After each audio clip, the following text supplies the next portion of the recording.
করবে, তাছাড়া তো আমি কিছু করতে পারবো না। এখন আমার আজাদ মাথা কুটলেও আমি পাবো না, আইনের ঘরে আমি দড়াই দিছি সাথে সাথেই, কিন্তু আমি তো তাকে সাইরেও রাখিনি, তাদের পলাইও রাখিনি, তাদের ইউ করিনি আমি। নিজ নান্দুয়ালি গ্রাম, মাগুরা পৌর শহর, এখানে এটাই হচ্ছে দর্শক লিটু শেখের বাড়ি। আমরা একটু ভিতরে যদি প্রবেশ করতে চাই। এটা কি নদী ভাই?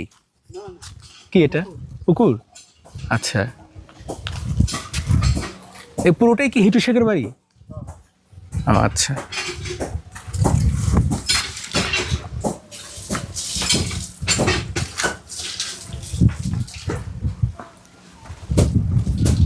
চাচি আপনি হিটু শেখের কি হন? হ্যাঁ, হিটু শেখের মা। আচ্ছা, তার মানে হচ্ছে